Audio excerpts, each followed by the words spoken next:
Subscribe कीजिए scholar elite channel को और बेल आइकन को दबाइए लेटेस्ट एजुकेशनल वीडियो सबसे पहले देखने के लिए।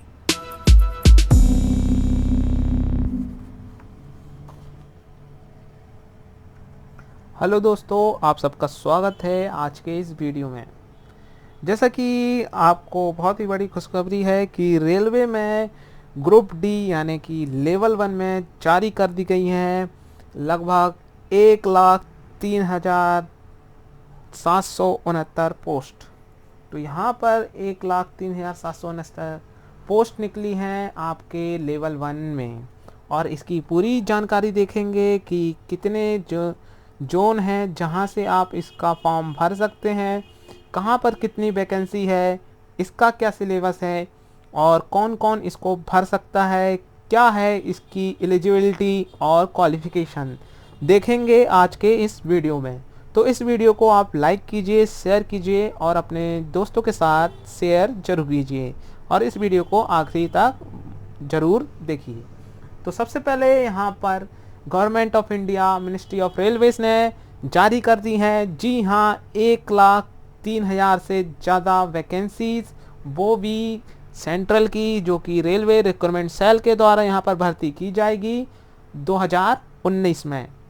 तो यहाँ पर सबसे पहले देखते हैं कि कब से कब तक इसके फॉर्म भरे जाएंगे, और कोई भी आपका क्वेश्चन है तो वो आप यहाँ पर कमेंट कर सकते हैं। तो जैसा कि सेंट्रलाइज एम्प्लॉयमेंट नोटिस यहाँ पर CEN नंबर RRC 01/2019 है ये, और ये ऑफिशियल नोटिफिकेशन से यहाँ पर मैंने लिया है, और ये लेवल 1 का आपका नोटिफिकेशन आया है रेलवे का, और जो 7th पे कमीशन के अनुसार इसकी पे होगी। अब यहाँ पर देख लेते हैं, जो 23 फरवरी में बताया गया था कि 1 लाख से ज़्यादा वैकेंसी आने वाली है, तो उसका फॉर्म आप भर पाएंगे 12 मार्च से। जी हाँ, 12 मार्च से 5 PM से आप इस फॉर्म को भर पाएंगे, और लास्ट डेट है इसकी 12 अप्रैल इसकी लास्ट डेट है रजिस्ट्रेशन की। इसके अलावा आप पेमेंट इन तारीखों पर कर सकते हैं।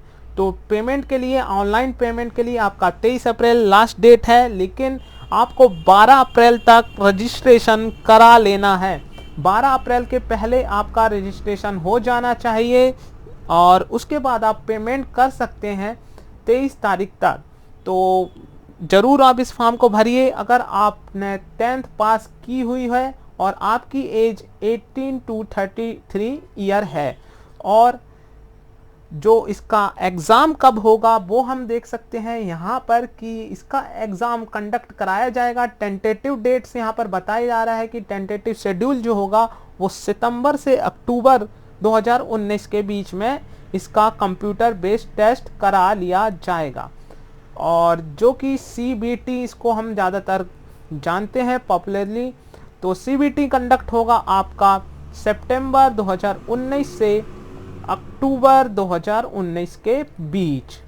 अब यहाँ पर जो लेवल 1 का एग्ज़ाम है वो डिफरेंट रेलवे रिक्रूटमेंट सेल्स यानी RRB के जो RRC सेल्स हैं उनके द्वारा कंडक्ट कराया जाएगा। और यहाँ पर आपसे कहा गया है कि जो भी आप जोन भरेंगे उसकी उतनी पोस्ट पर आप फाइट करेंगे। तो यहाँ पर हम देख लेते हैं कि किस जोन में कितनी वैकेंसी है।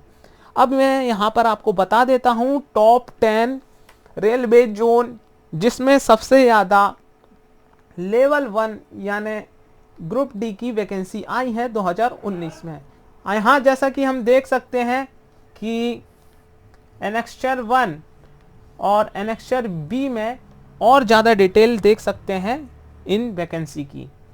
अब जैसा कि सबसे ज़्यादा हमको वैकेंसी देखने मिल जाएगी यहाँ पर 13,153 वैकेंसी, जो कि है हमारी नॉर्दर्न रेलवे, जो कि दिल्ली और दिल्ली मेट्रो, और इसके अलावा RCF की भी वैकेंसी इसमें इंक्लूड है। न्यू दिल्ली में सबसे ज़्यादा वैकेंसी है 13,153 फर्स्ट नंबर पे। दूसरा है आपका ईस्टर्न रेलवे, जो कि है कोलकाता। तो यहाँ पर ईस्टर्न रेलवे कोलकाता और कोलकाता मेट्रो जिसमें है 10,873 वैकेंसी।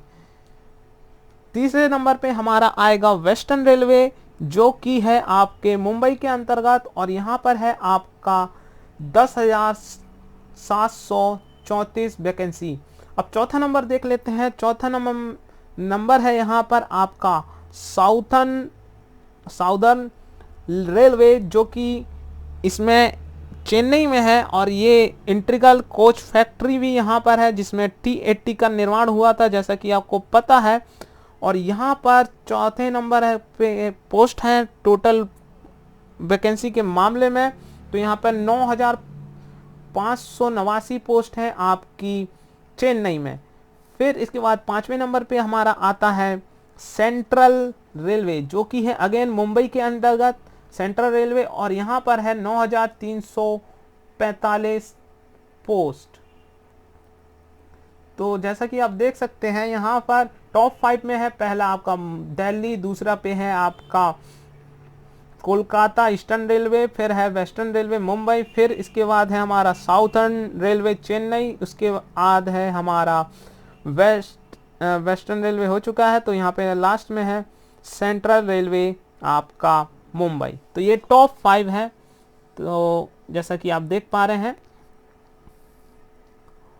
और जो सबसे कम वैकेंसी है आपको देखने मिलेगी 1,664 जो कि है हमारी साउथ ईस्ट सेंट्रल रेलवे जिसको हम बिलासपुर से संबंधित है। तो छत्तीसगढ़ में सबसे कम वैकेंसी है तो यहाँ पर लोकल कैंडिडेट्स ही इस पर फाइट करें, बाहर वाले यहाँ पर ना भरें तो ही ज़्यादा होगा आपके लिए पोस्ट को क्वालिफाइंग करना। तो छत्तीसगढ़ में बिलासपुर से भर सकते हैं छत्तीसगढ़ वाले, लेकिन ऑल इंडिया वाले बिलासपुर से ना भरें क्योंकि यहाँ पर ये जो रैंक है वो 16th नंबर है, सबसे कम वैकेंसी है।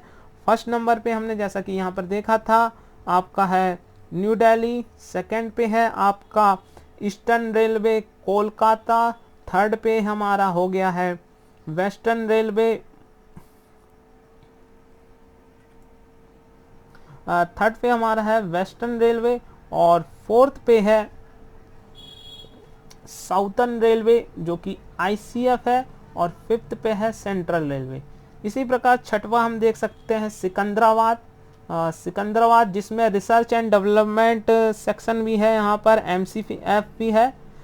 तो सॉरी यहाँ पर साउथर्न रेलवे कहाँ पर है SCR ये 10th वाला, तो यहाँ पर है छठवें नंबर की वैकेंसी, इसको आप भर सकते हैं।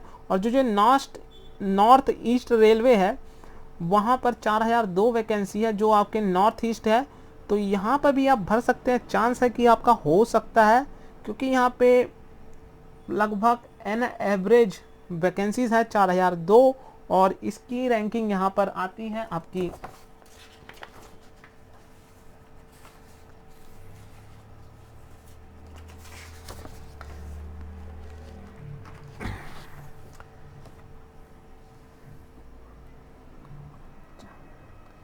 12वें नंबर पे। तो यहाँ पे 12वें नंबर की वैकेंसी है यानी ये मिडिल में है, तो यहाँ से आप भर सकते हैं, 4,000 वैकेंसी है।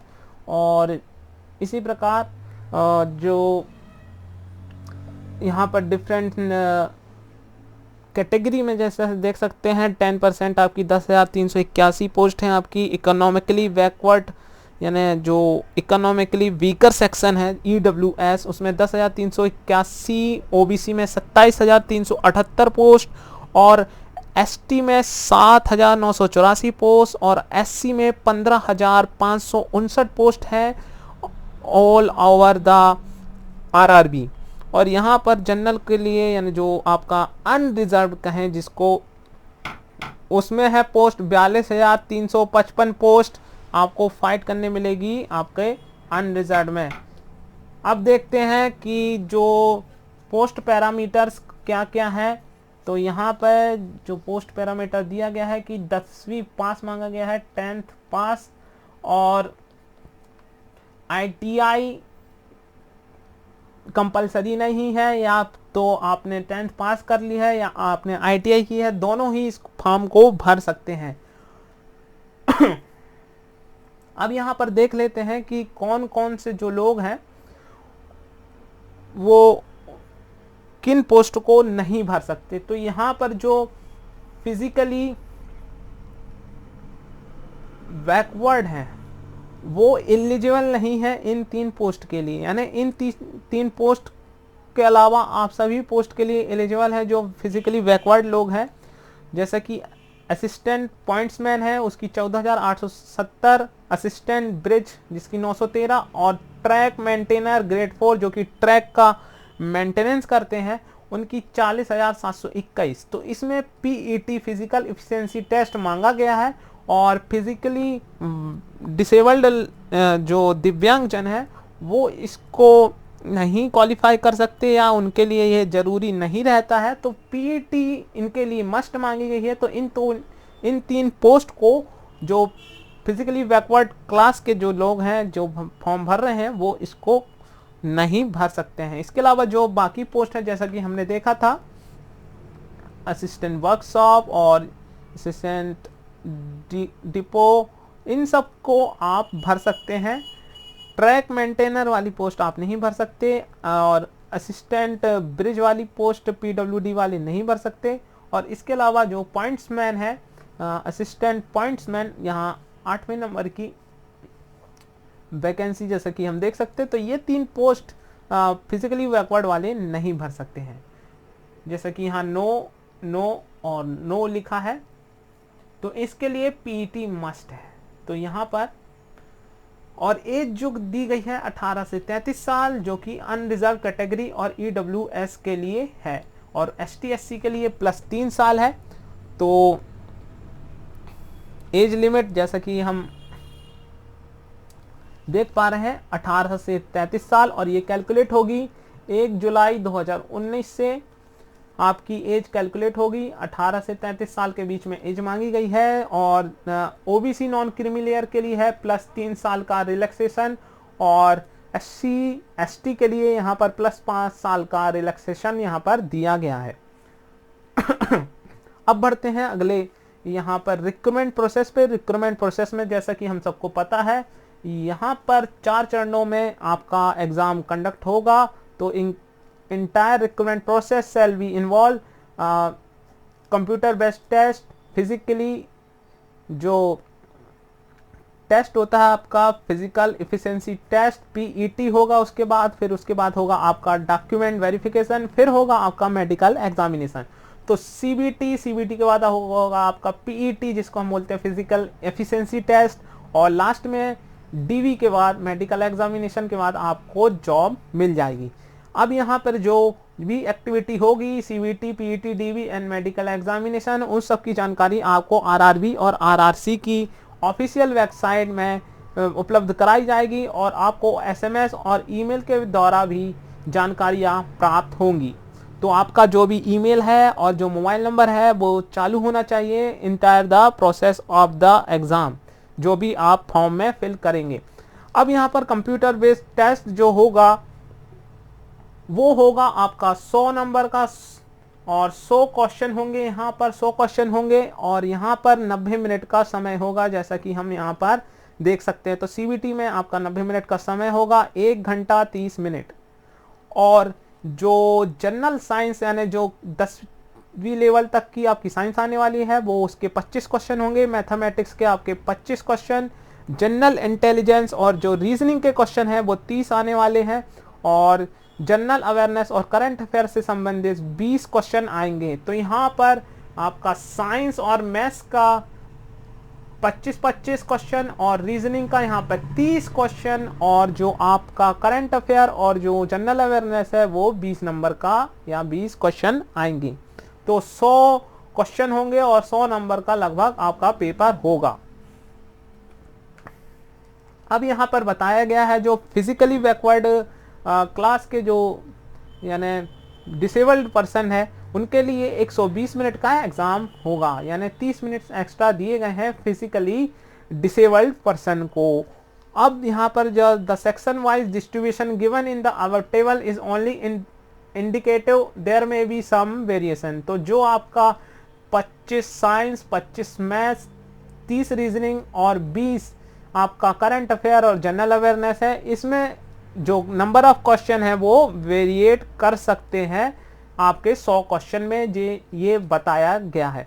अब यहाँ पर बताया गया है कि there will be a negative marking of 1/3 shall be deducted from each wrong question, यानी आपका 1/3 की माइनस मार्किंग है, यानी 3 गलत क्वेश्चन पे 1 नंबर कट जाते हैं, या कहिए कि 1/3 जितने भी नंबर हैं उसका 1/3 अंक आपका कट जाएगा गलत आंसर लगाने पर।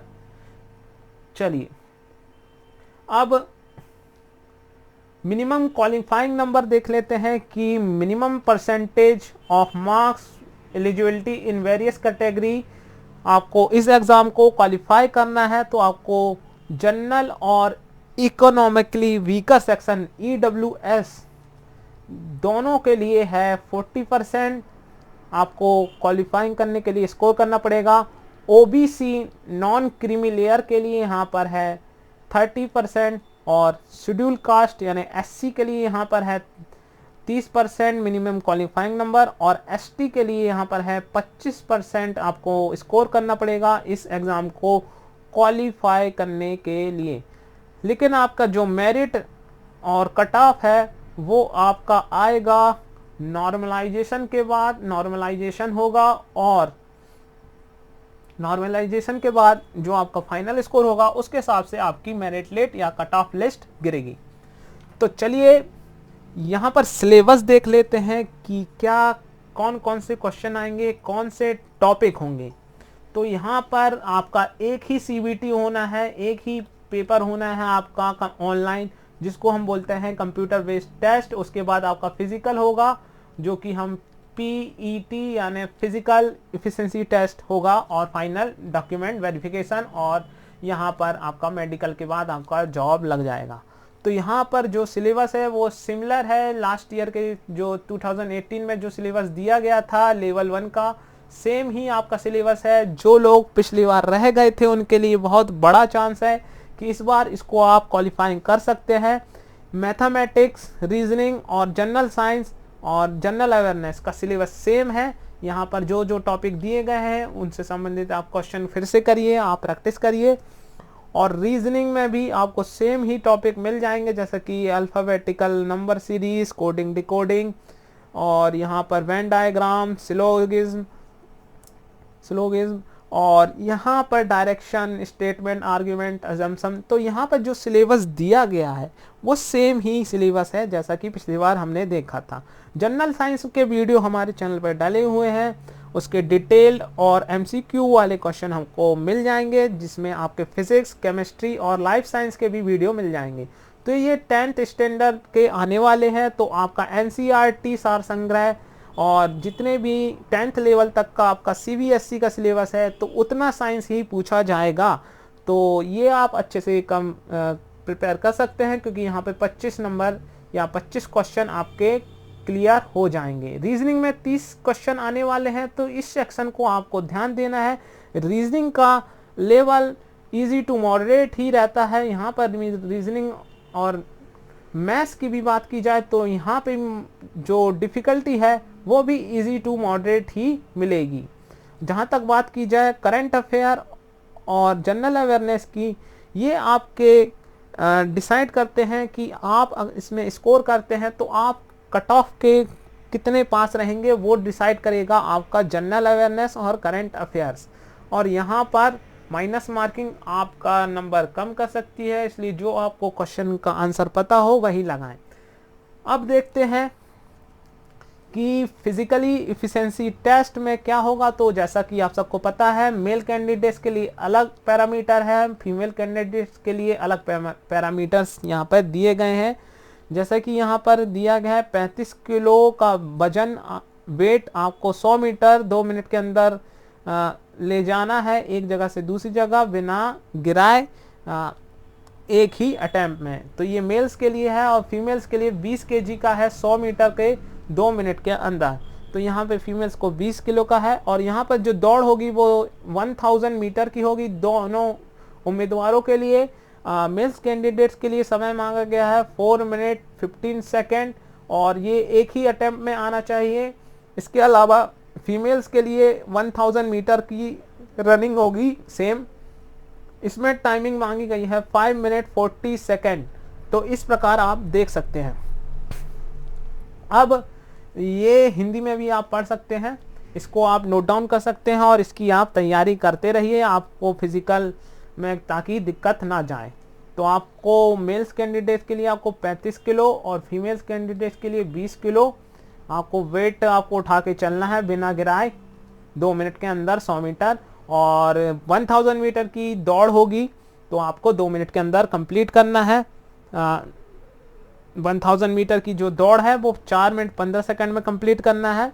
और जो 100 मीटर की जो आपका वेट वाला लिफ्टिंग है वो आपको 10 मीटर तक उसको ले जाना है। और जो फीमेल्स के लिए यहाँ पर समय ज़्यादा है। अब देखते हैं जो वैकेंसीज यहाँ पर डिटेल वैकेंसी है उसको आप देख सकते हैं यहाँ पर टेबल पर कि सेंट्रल रेलवे मुंबई में जो वैकेंसीज का चार्ट है वो यहाँ पर आप देख पा रहे हैं। यहाँ पर 9345 वैकेंसीज है। ईस्ट सेंट्रल रेलवे यानी हाजीपुर में जो वैकेंसीज है वो आप देख पा रहे हैं 3563 वैकेंसी है यहाँ पर। ईस्ट कोस्ट रेलवे भुवनेश्वर में आपकी 2555 वैकेंसीज है, जो कि सेकंड लास्ट है, यानी सबसे कम में दूसरे नंबर पे, और सबसे कम है बिलासपुर में वैकेंसीज। तो ये है दूसरा जोन जहाँ पे सबसे कम वैकेंसीज है। तो ओडिशा से जितने भी लोग हैं वो यहाँ से भरें, बाहर वाले लोग यहाँ पर ना भरें। अब ईस्टर्न रेलवे जो है कोलकाता, तो ईस्टर्न रेलवे जोन आता है कोलकाता में और यहाँ से है 10,873 वैकेंसीज, जो कि दूसरे नंबर पे वैकेंसी है हमारे पास। तो यहाँ से आप फॉर्म डाल सकते हैं। नॉर्थ सेंट्रल रेलवे जो कि इलाहाबाद है, इलाहाबाद में इस बार कम वैकेंसीज हैं, जैसा कि यहाँ पे देख पा रहे हैं 4,730 वैकेंसीज, तो जो कि 10वें नंबर पे है इस बार नंबर ऑफ वैकेंसीज के अनुसार। और नॉर्थ ईस्टर्न रेलवे जो कि गोरखपुर है, तो यूपी वाले यहाँ गोरखपुर से भी भर सकते हैं। अगर आप यहाँ से भरेंगे तो आपके चांस हैं। यहाँ पे ज़्यादातर 4002 वैकेंसी है यहाँ पर, और ये 12वें नंबर पे है आपके टोटल नंबर ऑफ वैकेंसी के मामले पर। अब देख लेते हैं यहाँ पर नॉर्थ वेस्टर्न रेलवे जो कि जयपुर जोन है, यहाँ पर नॉर्थ वेस्टर्न रेलवे, तो यहाँ पर 5249 पोस्ट है, जो कि आपका टोटल नंबर ऑफ वैकेंसी के अनुसार 8वें नंबर पे है ये जोन। अब देखते हैं जो north frontier railway, north east frontier railway NEFR, जो कि गुवाहाटी है इसका जोन ऑफिस। तो यहाँ पर आपकी टोटल नंबर ऑफ वैकेंसी है 2008 से ज़्यादा है, यानी 2000 प्लस है, 2894, और ये चौथे नंबर 14th यानी आपका 14वें नंबर पे है टोटल नंबर ऑफ वैकेंसी के अनुसार। अब है बात करें जो फर्स्ट नंबर जोन है जहां पर सबसे ज्यादा वैकेंसी है, वो है न्यू दिल्ली। और न्यू दिल्ली में आपको जैसा कि देख सकते हैं यहाँ पर 13,153 पोस्ट है, और यहाँ पर आपकी जो डिफरेंट पोस्ट है वो सबसे ज़्यादा देखने मिल जाएंगी। 4,683 आपकी ट्रैकमैन की पोस्ट है, यहाँ पर पॉइंट्समैन की 2,425, और असिस्टेंट कैरिज एंड वैगन की आपकी है 1,310 पोस्ट। तो यहाँ पर सबसे ज़्यादा वैकेंसी आपको देखने मिलेगी नॉर्थर्न रेलवे में, और इसमें दिल्ली मेट्रो और पटियाला, RCF, कपूरथला, इन सब की भी वैकेंसी इंक्लूड है, जैसा कि आप नोट यहाँ पर देख पा रहे होंगे। अब यहाँ पर बात करें जो साउथ सेंट्रल रेलवे सिकंदराबाद है, सिकंदराबाद में वैकेंसी के अनुसार से ये 6वां जोन है आपका। इस बार यहाँ पर 9,328 पोस्ट आप यहाँ पर फाइट कर पाएंगे। अगर आप साउथ में हैं तो SECR से आप भर सकते हैं। इसके अलावा अगर आप साउथ से बिलोंग करते हैं तो ICF प्लस चेन्नई, यानी आपका जो साउदर्न रेलवे चेन्नई वाला है, वहाँ पर आप फॉर्म डाल सकते हैं। तो आपके लिए 2 जोन काफ़ी असरकारक होंगे, पहला सिकंदराबाद, दूसरा आपका चेन्नई।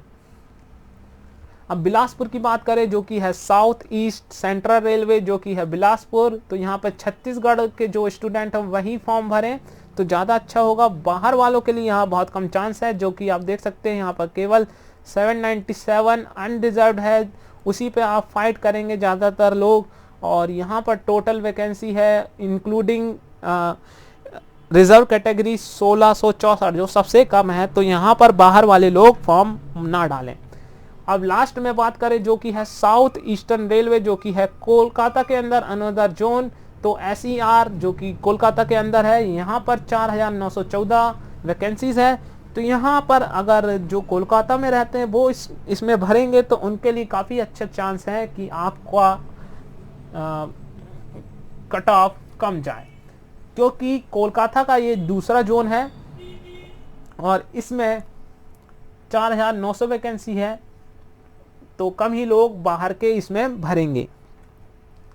अब यहाँ पर जो हुबली है साउथ वेस्टर्न रेलवे हुबली, तो यहाँ पर बेंगलोर जो RRB बेंगलोर से संबंधित और RWF से संबंधित वैकेंसीज यहाँ पर इंक्लूडेड है और इसकी जो पोस्ट है 7167 पोस्ट है।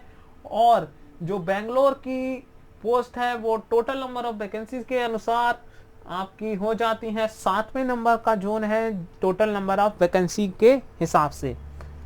अब इसके बाद हम साउथर्न रेलवे जो चेन्नई की वैकेंसीज आई है वो है 9579 और ये है आपका 4th नंबर का जोन RRC का, जहां पर आपकी 9000 से ज़्यादा वैकेंसी है और इसमें आपका इंटीग्रल कोच फैक्ट्री जिसमें आपका T18 का निर्माण हुआ था और ये चेन्नई की भी पोस्ट, ये सब वैकेंसी यहाँ पर इंक्लूड की गई है आपका साउथर्न रेलवे चेन्नई में। तो ये अच्छी पोस्ट है, इसको आप भर सकते हैं। अब लास्ट में हम देखते हैं कि वेस्ट सेंट्रल रेलवे जो RRB भोपाल से संबंधित जितने स्टूडेंट हैं वो वेस्ट सेंट्रल रेलवे जिसका जोन ऑफिस है आपका जबलपुर, और यहाँ पर आपको वैकेंसी देखने मिल जाएंगी 4019। और यहाँ पर भी वही केस है कि यहाँ पर जो लोकल स्टूडेंट हैं जो मध्य प्रदेश से हैं और RRB भोपाल के नियर जो जितने भी स्टूडेंट्स हैं वो यहाँ से भरेंगे। बाहर वालों के लिए यहाँ पर चांस बहुत कम है, तो यहाँ से आप जितने भी RRB भोपाल से भरने वाले हैं वो इंदौर, जबलपुर, ग्वालियर और जितने भी MP से हैं वो भर सकते हैं इसमें। अब लास्ट जो हमारा बचा वो है वेस्टर्न रेलवे जो कि मुंबई का अनदर एरिया है आपका जोनल ऑफिस का जो वेस्टर्न रेलवे है, और इसमें आपको 10,734 पोस्ट देखने मिल जाएंगी और ये 3rd नंबर है as a number of post के मामले में। तो ये मुंबई से भी आप भर सकते हैं, यहाँ पर भी सेम चांस है क्योंकि जहाँ पर वैकेंसीज ज़्यादा होंगी नंबर ऑफ फॉर्म्स भी वहाँ से ज़्यादा होंगे, तो लेवल ऑफ कंपटीशन सेम ही होगा। तो मुंबई, कोलकाता और न्यू दिल्ली यहाँ पर सबसे ज़्यादा आपको फॉर्म देखने मिल रहे हैं। आज के वीडियो के लिए बस इतना ही, और आने वाले साइंस और जो भी हमारे वीडियो डल चुके हैं उनको आप देखिए, और आने वाली वीडियो के लिए आप हमारे चैनल को सब्सक्राइब कीजिए, इस वीडियो को लाइक कीजिए, कमेंट कीजिए अपने सुझाव। फिर मिलेंगे हम आपको अगले वीडियो में, तब तक के लिए आप अपने सुझाव, कमेंट और हमारे वीडियो को शेयर जरूर करते रहिए। फिर मिलेंगे हम अगले वीडियो में और भी नए जानकारियों के साथ। तब तक के लिए जय हिंद, जय भारत, वंदे मातरम।